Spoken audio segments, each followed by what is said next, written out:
ഇതാണ് നമ്മൾ ഇന്ത്യയുടെ ഒരു ജസ്റ്റ് ഔട്ട്ലൈൻ മാപ്പ് വരച്ചിരിക്കുന്നത്. ഇതിൽ നമ്മൾ പെൻസില പ്ലേറ്റോടെ എക്സ്റ്റൻഷനാണ് നമ്മളിവിടെ അടയാളപ്പെടുത്താൻ പോകുന്നത്. ഇത് വെസ്റ്റേൺ ഗാട്ട്സ് ആണ്, ഇത് eastern ghats, then Aravalli range, Vindhya range, Satpura range, Chota Nagpur plateau, Meghalaya plateau, Gir range, Malwa plateau, Bundelkhand region, Baghelkhand region, ഏറ്റവും വലിയ പ്ലേറ്റോ ആയിട്ടുള്ള ഡെക്കാൻ റീജിയൻ. ഇത് ഡെക്കാനാണ്. നമ്മൾ മഹാരാഷ്ട്ര, കർണാടക, തെലങ്കാന സംസ്ഥാനങ്ങളിലൊക്കെ ആയിട്ട് വ്യാപിച്ചിടക്കുന്ന ഡെക്കാനാണ് ഈ റീജിയൻ. പറഞ്ഞതുപോലെ ഇന്ത്യയിലെ ഏറ്റവും ഓൾഡസ്റ്റ് ആയിട്ടുള്ള, ഏറ്റവും പഴക്കം ചെന്ന ജോഗ്രഫിക്കൽ റീജിയനാണ്. ഏറ്റവും ആദ്യം രൂപം കൊണ്ട, ഫോം ചെയ്ത പ്രദേശമാണ് ഈ പെൻസില പ്ലേറ്റോ റീജിയൻ എന്ന് പറയുകയാണെങ്കിൽ. അതോടൊപ്പം തന്നെ ഏറ്റവും കൂടുതൽ ജോഗ്രഫിക്കൽ ഏരിയയിൽ വ്യാപിച്ച് കിടക്കുന്ന ഇന്ത്യയുടെ ഒരു ഫിസിയോഗ്രഫിക് ഡിവിഷനാണ് പെൻസില പ്ലേറ്റോ എന്ന് പറയുമ്പം. ഇതിന് മേജറായിട്ട് 3 ഡിവിഷൻസ് ആണുള്ളത്. ഒന്നാമത്തെ ഡിവിഷൻ പറയുകയാണെങ്കിൽ സദേൺ റീജിയനിൽ വന്നിരിക്കുന്ന വെസ്റ്റേൺ ഗാട്ട്സും ഈസ്റ്റേൺ ഗാട്ട്സുമാണ്. ഈ 2 ഗാട്ട്സുകൾ, വെസ്റ്റേൺ ഗാട്ട്സ് ഈസ്റ്റേൺ ഗാട്ട്സും വന്ന് ജോയിൻ ചെയ്യുന്നുണ്ട്. അത് നീലഗിരി റീജിയനിലാണ്, ഊട്ടിയൊക്കെ ഉൾപ്പെടുന്ന നീലഗിരി റീജിയനിലാണ് ഈ വെസ്റ്റേൺ ഗാട്ട്സും ഈസ്റ്റേൺ ഗാട്ട്സും വന്ന് മീറ്റ് ചെയ്യുന്നത്. അത് ഒറ്റ ഡിവിഷനായിട്ട് നമുക്ക് കണക്കാക്കാം, വെസ്റ്റേൺ ഗാട്ട്സ് ആൻഡ് ഈസ്റ്റേൺ ഗാട്ട്സ്. രണ്ടാമത്തെ ഡിവിഷൻ പറയുകയാണെങ്കിൽ ഡെക്കാൻ പ്ലേറ്റോ ആണ്, ഡെക്കാൻ റീജിയൻ. ഇപ്പം മഹാരാഷ്ട്ര, കർണാടക, തെലങ്കാന സ്റ്റേറ്റുകളിലായിട്ട് വ്യാപിച്ച് കിടക്കുന്ന ഡെക്കാൻ പ്ലേറ്റോ റീജിയൻ ഉണ്ട്. അത് സെക്കൻഡ് ഡിവിഷനാണ്. അതോടൊപ്പം മൂന്നാമത്തെ ഡിവിഷൻ എന്ന് പറയുകയാണെങ്കിൽ നമ്മൾ സെൻട്രൽ ഇന്ത്യയിലുണ്ടല്ലോ, സെൻട്രൽ റീജിയൻസിൽ ഒരുപാട് ഹിൽസുകളുണ്ട്, റേഞ്ചസ് ഉണ്ട്, ബ്ലോക്കുകൾ, മൈനർ പ്ലേറ്റോസ് ഒക്കെ ഉണ്ട്. അതെല്ലാം കൂടെ ഉൾപ്പെടെ നമുക്ക് ഒറ്റ ഡിവിഷനായിട്ട് പറയാൻ പറ്റും. അതിന് പറയപ്പെടുന്ന പേരാണ് സെൻട്രൽ ഹൈലാൻഡ്സ്. ഇപ്പോൾ വിന്ധ്യ, സത്പുര, ആരവല്ലി, ബുണ്ടേൽഖണ്ഡ്, ബഗേൽഖണ്ഡ് എല്ലാം കൂടെ ഉൾപ്പെടെ, മേഘാലയ പ്ലേറ്റോ എല്ലാം കൂടെ ഉൾപ്പെടെ നമുക്ക് ഇതിനെ ഒറ്റ ഡിവിഷനായിട്ട് നമുക്ക് കാൽക്കുലേറ്റ് ചെയ്യാം. അതിനെ പറയപ്പെടുന്ന പേരാണ് സെൻട്രൽ ഹൈലാൻഡ്സ് എന്നാണ് വിളിക്കുന്നത്. അപ്പം 3 ഡിവിഷനാണ്. ഒന്ന് western ghats and eastern ghats, second Deccan plateau, third central highlands regions. അങ്ങനെ പെൻസില പ്ലേറ്റോയ്ക്ക് 3 ഡിവിഷൻസ് ആണ് ഉള്ളത്. ഇത് സിവിൽ സർവീസ് പരീക്ഷയിലൊക്കെ വളരെ പ്രധാനപ്പെട്ട ഒരു ഏരിയയാണ് ഈ സെൻട്രൽ ഹൈലാൻഡ്സ് ഉൾപ്പെടെയുള്ള പെൻസില പ്ലേറ്റോ. നമുക്ക് നോക്കേണ്ടതായിട്ടുള്ളത് ഈ പെൻസില പ്ലേറ്റോയുടെ സബ് ഡിവിഷൻസ് ആണ്. ഇപ്പോൾ 3 സബ് ഡിവിഷൻസ് നമുക്കെടുത്ത് വളരെ ഡീറ്റെയിൽ ആയിട്ട് പഠിക്കേണ്ടതായിട്ടുണ്ട്. ഇപ്പോൾ സിവിൽ സർവീസ് പരീക്ഷയിലും അതോടൊപ്പം തന്നെ KS പരീക്ഷയിലും കഴിഞ്ഞ തവണയൊക്കെ ക്വസ്റ്റ്യൻ ഉണ്ടായിരുന്നൊരു ഏരിയയാണ് ഈ വെസ്റ്റേൺ ഗാട്ട്സും ഈസ്റ്റേൺ ഗാട്ട്സ് റിലേറ്റ് ചെയ്തിട്ട്. അപ്പോൾ ഇനി അത് ഡീറ്റെയിൽ ആയിട്ട് നമുക്ക് പഠിക്കേണ്ടതായിട്ടുണ്ട്. കഴിഞ്ഞ ഒരു വർഷം എക്സാമിന് ചോദിച്ച കാര്യമാണ്, വെസ്റ്റേൺ ഗാട്ട്സ് എത്ര സ്റ്റേറ്റുകളിലായിട്ടാണ് വ്യാപിച്ച് കിടക്കുന്നതെന്നുള്ളത്. കഴിഞ്ഞ വർഷത്തെ ഒരു 2 വർഷം മുന്നേ ഉള്ളൊരു ക്വസ്റ്റ്യൻ പേപ്പറിൽ ഉണ്ടായിരുന്നു. അത് ആദ്യം നമുക്ക് പഠിക്കാം. വെസ്റ്റേൺ ഗാട്ട്സ് വ്യാപിച്ച് കിടക്കാൻ നോർത്തേൺ സൈഡ് തൊട്ട് സ്റ്റാർട്ട് ചെയ്യുകയാണെങ്കിൽ ഗുജറാത്ത്, മഹാരാഷ്ട്ര, ഗോവ, കർണാടക, കേരള, ദെൻ തമിഴ്നാട്. അങ്ങനെ 6 സ്റ്റേറ്റുകളിലായിട്ടാണ് ഈ വെസ്റ്റേൺ ഗാട്ട്സ് എന്നുള്ള ജോഗ്രഫിക്കൽ ഏരിയ വ്യാപിച്ച് കിടക്കുന്നത്. അപ്പോൾ ഇത് നമ്മൾ നോക്കുകയാണെങ്കിൽ വെസ്റ്റേൺ ഗാട്ട്സ് നോക്കുകയാണെങ്കിൽ ഇപ്പോൾ നമ്മൾ അതിൻ്റെ എക്സ്റ്റൻഷൻ നമ്മൾ നോട്ട് ചെയ്യുകയാണെങ്കിൽ ഏകദേശം 1600 കിലോമീറ്ററാണ് വെസ്റ്റേൺ ഗാട്ട്സിൻ്റെ ടോട്ടൽ ലെങ്ത്. 1200 കിലോമീറ്ററാണ് വെസ്റ്റേൺ ഗാട്ട്സിൻ്റെ ആവറേജ് ഹൈറ്റ്. മീറ്ററാണ് വെസ്റ്റേൺ ഗാട്ട്സിൻ്റെ ആവറേജ് ഹൈറ്റ്. 200 കിലോമീറ്ററാണ് വെസ്റ്റേൺ ഗാട്ട്സിൻ്റെ ആവറേജ് വിഡ്ത്ത്. അപ്പോൾ അതൊക്കെ ഒന്ന് മനസ്സിലാക്കി പഠിക്കുക. അതോടൊപ്പം തന്നെ വെസ്റ്റേൺ ഗാട്ട്സിൻ്റെ പ്രധാനപ്പെട്ട വെസ്റ്റേൺ ഗാട്ട്സിലുള്ള പ്രധാനപ്പെട്ട ഹിൽ റേഞ്ചുകളൊക്കെ സിവിൽ സർവീസ് എക്സാമിനേഷനൊക്കെ ചോദിക്കാൻ സാധ്യതയുള്ള ഏരിയയാണ്. മുമ്പൊക്കെ ഒരുപാട് തവണ ഇതുമായിട്ട് ബന്ധപ്പെട്ട ക്വസ്റ്റ്യൻസ് ഒക്കെ വന്നിട്ടുണ്ട്. ഇനി നമുക്ക് വെസ്റ്റേൺ ഗാട്ട്സിൽ നോട്ട് ചെയ്യേണ്ടതായിട്ടുള്ള major hill ranges of western ghats. നമുക്ക് സതേൺ റീജിയൻ തൊട്ട് നമുക്ക് അത് നോട്ട് ചെയ്ത് പോകാം. നമ്മൾ കേരളത്തിലൊക്കെ ഉള്ള ഹിൽ റേഞ്ചസ്, നമ്മൾ കേരളത്തിൻ്റെ ഈസ്റ്റേൺ സൈഡ് അല്ലേ, നമുക്ക് വെസ്റ്റേൺ ഗാട്ട്സിൻ്റെ ഈ പശ്ചിമഘട്ടം എന്ന് പറയുമ്പം ഈ ഘട്ടം വന്നിരിക്കുന്ന കേരളത്തിൻ്റെ ഇന്ത്യയുടെ ഈ സൗത്ത് വെസ്റ്റേൺ റീജിയനാണ്. അതുകൊണ്ടാണ് വെസ്റ്റേൺ ആ പേര് വന്നത്. അപ്പോൾ കേരള റീജിയൻ്റെ ഈസ്റ്റേൺ സൈഡിലായിട്ടാണ് വെസ്റ്റേൺ ഗാട്ട്സ് വന്നിരിക്കുന്നത്. അപ്പോൾ ആ റീജിയനിലുള്ള പ്രധാനപ്പെട്ട ഹിൽ റേഞ്ചുകളൊക്കെ നമുക്കൊന്ന് നോട്ട് ചെയ്യാം. അതിൽ ഫസ്റ്റ് ഹിൽ റേഞ്ചസ് എന്ന് പറയുകയാണെങ്കിൽ സദേൺ റീജിയനിൽ നിന്ന് സ്റ്റാർട്ട് ചെയ്ത് പോവുകയാണെങ്കിൽ നമുക്ക് നോട്ട് ചെയ്യേണ്ടതായിട്ടുള്ളത് അഗസ്ത്യമലൈ ഹിൽസാണ്. അഗസ്ത്യമലൈ ഹിൽസാണ് സദേൺ റീജിയനിൽ വന്നിരിക്കുന്ന ഹിൽ റേഞ്ച്. അപ്പോൾ അഗസ്ത്യമലൈ ഹിൽസ് വ്യാപിച്ചിടക്കുന്ന കേരള ആൻഡ് തമിഴ്നാട് സ്റ്റേറ്റുകളിലായിട്ടാണ്. കേരളത്തിൻ്റെ പ്രധാനപ്പെട്ട 3 ജില്ലകൾ കവർ ചെയ്യുന്ന ഹിൽ റേഞ്ചാണ് അഗസ്ത്യമലൈ. അതോടൊപ്പം തന്നെ തമിഴ്നാട്ടിലെയും 3 ഡിസ്ട്രിക്ട്സുകൾ കവർ ചെയ്യുന്നുണ്ട്. കേരളത്തിൻ്റെ ട്രിവാൻഡ്രം, കൊല്ലം, പത്തനംതിട്ട ഡിസ്ട്രിക്ട്സ് എല്ലാം അഗസ്ത്യമല റീജിയൻ കവർ ചെയ്യുന്ന ഡിസ്ട്രിക്റ്റുകളാണ്. തമിഴ്നാടാണെങ്കിൽ കന്യാകുമാരി, തിരുനെൽവേലി, തെങ്കാശി ഡിസ്ട്രിക്ട്സാണ് അഗസ്ത്യമല ഹിൽസ് കവർ ചെയ്തിരിക്കുന്നത്. പിന്നെ ഇവിടെയുള്ള പ്രധാനപ്പെട്ട ഫീച്ചേഴ്സ്, ഇവിടെയുള്ള പ്രധാനപ്പെട്ട വൈൽഡ് ലൈഫ് സാങ്ച്വറീസ്, പിന്നെ സബ്ബായിട്ടുള്ള ഹിൽസ്, പിന്നെ അഗസ്ത്യമലയുടെ ഹയസ്റ്റ് പോയിൻ്റാണ്. അഗസ്ത്യമല ഹിൽസിൻ്റെ ഹയസ്റ്റ് പോയിൻ്റാണ് അഗസ്ത്യാർകൂടം.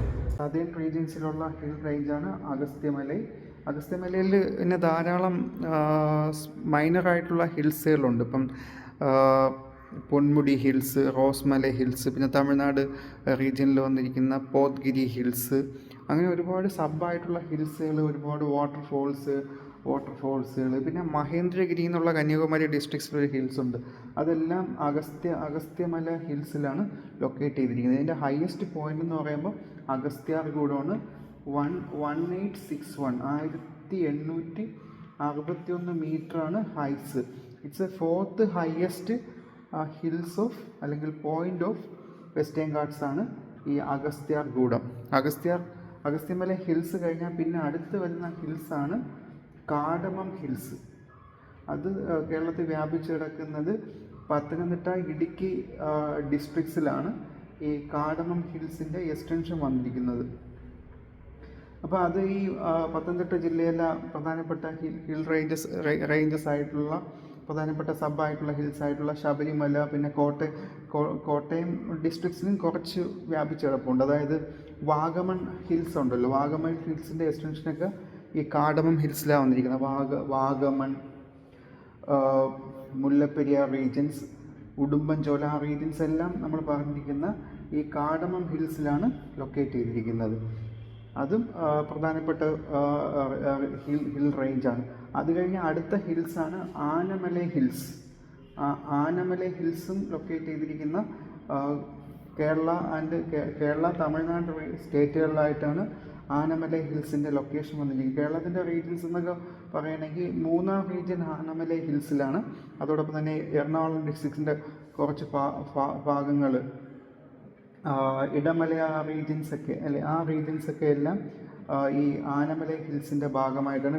തൃശ്ശൂർ ഡിസ്ട്രിക്ട്സിലും ആതിരപ്പള്ളി, വാഴച്ചാൽ ആ മേഖലയിലെല്ലാം ആനമലൈ ഹിൽസിൻ്റെ ഭാഗമായിട്ടാണ് ലൊക്കേറ്റ് ചെയ്തിരിക്കുന്നത്. ഇതിലാണ് വെസ്റ്റേൺ ഗാട്ട്സിൻ്റെ ഹയസ്റ്റ് പോയിൻ്റ് ആനമുടി അല്ലെ, ആനൈമുടി എന്ന് പറയുന്ന ഹയസ്റ്റ് പോയിൻ്റ് ലൊക്കേറ്റ് ചെയ്തിരിക്കുന്നത് ഈ ആനമലൈ ഹിൽസിലാണ്, ഇടുക്കിയിലാണ്. അതാണ് വെസ്റ്റേൺ ഗാട്ട്സിൻ്റെ ഹയസ്റ്റ് പോയിൻ്റ്. 2695 മീറ്ററാണ് ആനമുടി ഹിൽസിൻ്റെ ഹൈറ്റ്. അത് കഴിഞ്ഞ് അതിൻ്റെ നേരെ ഈസ്റ്റേൺ സൈഡിൽ തമിഴ്നാട് ഡിണ്ടിഗൽ ഡിസ്ട്രിക്ട്സിൻ്റെ പളനി, ഡിണ്ടിഗൽ ഡിസ്ട്രിക്ട്സിലൊക്കെ വന്നിരിക്കുന്ന ഒരു ഹില്ലുണ്ട്, വെസ്റ്റേൺ ഗാട്ട്സിൻ്റെ ഭാഗമാണ്. അതും കേരളത്തിലല്ലാതെ തമിഴ്നാട്ടിലാണ് അത് ലൊക്കേറ്റ് ചെയ്തിരിക്കുന്നത്. ആ ഹിൽസിൻ്റെ പേരാണ് പളനിമലൈ ഹിൽസ്. വെസ്റ്റേൺ ഗാട്ട്സിൻ്റെ ഭാഗമാണ് പളനിമലൈ ഹിൽസ്. നേരെ ഓപ്പോസിറ്റ് സൈഡ് വരും. നേരെ ആനമലൈ ഹിൽസിൻ്റെ നേരെ ഓപ്പോസിറ്റ് സൈഡിലായിട്ടാണ് ഈ പളനിമലൈ ഹിൽസ് ലൊക്കേറ്റ് ചെയ്തിരിക്കുന്നത്. അതും സിവിൽ സർവീസ് എക്സാമിനേഷനൊക്കെ ഒത്തിരി തവണ ചോദിച്ചിട്ടുള്ള ക്വസ്റ്റ്യനാണ്. ഈ പളനി ഹിൽസൊക്കെ, പളനി ടെമ്പിളൊക്കെ ലൊക്കേറ്റ് ചെയ്തിരിക്കുന്ന പളനിമലൈ ഹിൽസിലാണ്. തമിഴ്നാട്ടിൽ തേനി, കമ്പം, തേനി ആ റീജിയൻസ് എല്ലാം ഈ ഈ പളനിമല ഹിൽസിൻ്റെ ഭാഗമാണ്. അത് കഴിഞ്ഞാൽ അടുത്ത പ്രധാനപ്പെട്ട ഹിൽസാണ് നീലഗിരി ഹിൽസ്. ഇപ്പം നമ്മൾ വെസ്റ്റേൺ ഗാട്ട്സും ഈസ്റ്റേൺ ഗാട്ട്സും മീറ്റ് ചെയ്യുന്ന ഹില്ലെന്ന് നമ്മളിവിടെ പറഞ്ഞിട്ടുണ്ടായിരുന്നു. നീലഗിരി ഹിൽസ് ലൊക്കേറ്റ് ചെയ്തിരിക്കുന്ന പളനിമലയ്ക്ക് നോർത്തേൺ സൈഡിലായിട്ടാണ്. പളനിമല ഹിൽസും അതോടൊപ്പം തന്നെ ആനമല ഹിൽസിൻ്റെയും നോർത്തേൺ സൈഡിലായിട്ടാണ് നീലഗിരി ഹിൽസ് ലൊക്കേറ്റ് ചെയ്തിരിക്കുന്നത്. അത് വെസ്റ്റേൺ ഗാട്ട്സും ഈസ്റ്റേൺ ഗാട്ട്സും മീറ്റ് ചെയ്യുന്ന ഹിൽസാണ് ഈ നീലഗിരി ഹിൽസ് എന്ന് പറയുമ്പോൾ. വെസ്റ്റേൺ ഗാട്ട്സും ഈസ്റ്റേൺ ഗാട്ട്സും മീറ്റ് ചെയ്യുന്ന ഹിൽസാണ്. ഇത് കേരളത്തിൽ ഈ നീലഗിരി ഹിൽസ് കേരളത്തിനും വ്യാപിച്ചു കിടപ്പുണ്ട്. കേരളത്തിൻ്റെ സൈലൻറ്റ് വാലിയൊക്കെ പാലക്കാട് ഡിസ്ട്രിക്ട്സിൽ വന്നിരിക്കുന്ന സൈലൻറ്റ് വാലിയൊക്കെ നീലഗിരി ഹിൽസിൻ്റെ ഭാഗമാണ്. ഒരുപാട് നാഷണൽ പാർക്കുകളൊക്കെ ഉണ്ട് ഈ നീലഗിരി ഹിൽസ്. വളരെ അധികം സിഗ്നിഫിക്കൻ്റ് ആയിട്ടുള്ളൊരു ഹിൽസാണ് ഈ നീലഗിരി ഹിൽസ്. അപ്പോൾ നിങ്ങളിതൊക്കെ പ്രിപ്പയർ ചെയ്യുന്ന സമയത്ത് ഈ ക്ലാസ്സൊക്കെ അറ്റൻഡ് ചെയ്യുമ്പോൾ സ്കൂൾ അറ്റ്ലസൊക്കെ നിങ്ങൾ വാങ്ങിച്ച് റെഫർ ചെയ്യുകയാണെങ്കിൽ ഇത് പെട്ടെന്ന് നിങ്ങൾക്ക് മനസ്സിലാക്കാൻ പറ്റും. അത് കഴിഞ്ഞ് അടുത്ത വരുന്ന പ്രധാനപ്പെട്ട ഹിൽസാണ് ബ്രഹ്മഗിരി ഹിൽസ്. ബ്രഹ്മഗിരി ഹിൽസ് വ്യാപിച്ച് കിടക്കുന്ന മെജോറിറ്റി കർണാടകയിലാണെങ്കിലും കേരളത്തിലും കുറച്ച് ഭാഗങ്ങളുണ്ട്. കേരളത്തിൻ്റെ വയനാട്, കണ്ണൂർ റീജിയൻസിലൊക്കെ ഉള്ള വെസ്റ്റേൺ ഗാട്ട്സ് ഇതിൻ്റെ ഭാഗമാണ്. ബ്രഹ്മഗിരി ഹിൽസിൻ്റെയൊക്കെ ഭാഗമാണ്. ബ്രഹ്മഗിരി ഹിൽസിലാണ് നമ്മൾ കാവേരി റിവർ അല്ലേ, തൽക്കാവേരി എന്ന് ഒറിജിനേറ്റ് ചെയ്തിരിക്കുന്ന കാവേരി റിവർ, കൂർഗ് ഡിസ്ട്രിക്ട്സൊക്കെ ലൊക്കേറ്റ് ചെയ്തിരിക്കുന്ന ബ്രഹ്മഗിരി ഹിൽസിലാണത്.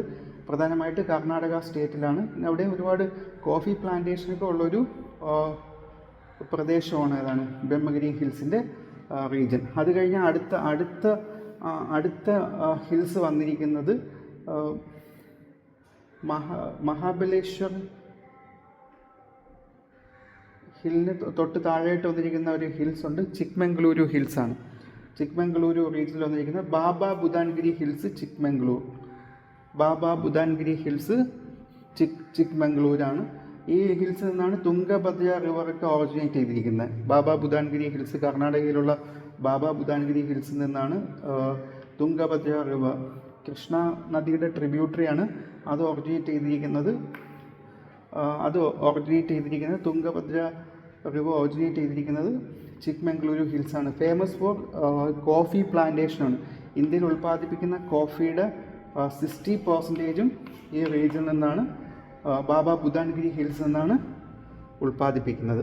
അത് കഴിഞ്ഞാൽ അടുത്ത പ്രധാനപ്പെട്ട ഹിൽസാണ് മഹാബലേശ്വർ ഹിൽസ്. നിങ്ങൾ കേട്ട് കാണും. നമ്മൾ കൃഷ്ണ എന്ന് പറയുന്നൊരു മേജർ റിവറുണ്ട് ഇന്ത്യയിൽ. ആ കൃഷ്ണ റിവറിൻ്റെ സോഴ്സാണ് മഹാബലേശ്വർ ഹിൽസ്. ഇവിടെ സ്ട്രോബെറി പ്ലാന്റേഷൻ വളരെ ഫേമസ് ആണ്. അത് മഹാരാഷ്ട്ര സ്റ്റേറ്റിലാണ്. സത്താറ ഡിസ്ട്രിക്റ്റിന് അടുത്തായിട്ടാണ് മഹാബലേശ്വർ വന്നിരിക്കുന്നത്. അവിടെ ഫേമസ് ടെമ്പിളൊക്കെ ഉള്ളൊരു സ്ഥലമാണ് ഈ മഹാബലേശ്വർ എന്ന് പറയുമ്പോൾ. അടുത്ത പ്രധാനപ്പെട്ട വെസ്റ്റേൺ ഗാട്ട്സിൻ്റെ ഹിൽസ് എന്ന് പറയുകയാണെങ്കിൽ ത്രിംബകേശ്വർ ഹിൽസാണ്. ത്രിംബക് ഹിൽസ് എന്ന് പറയും. അത് നോർത്തേൺ മോസ്റ്റ് ഹിൽസാണ്. ഗുജറാത്ത് ബോർഡറിലായിട്ട് ഒരു മഹാരാഷ്ട്ര സ്റ്റേറ്റിലായിട്ടാണ് ഇത് ലൊക്കേറ്റ് ചെയ്തിരിക്കുന്നത്. ഇവിടെ നിന്നാണ് പ്രധാനമായിട്ടും നമ്മളുടെ നാസിക് ഡിസ്ട്രിക്ട്സിന് അടുത്തായിട്ട് വന്നിരിക്കുന്ന ഹിൽസാണ് ത്രിംബകേശ്വർ ഹിൽസ്. ഇതാണ് നമ്മൾ ദക്ഷിണ ഗംഗ എന്നൊക്കെ അറിയപ്പെടുന്ന ഗോദാവരി റിവറിൻ്റെ സോഴ്സാണ് ഈ ത്രിംബകേശ്വർ ഹിൽസ് എന്ന് പറയുമ്പം. അതും വെസ്റ്റേൺ ഗാട്ട്സിൻ്റെ ഭാഗമാണ്.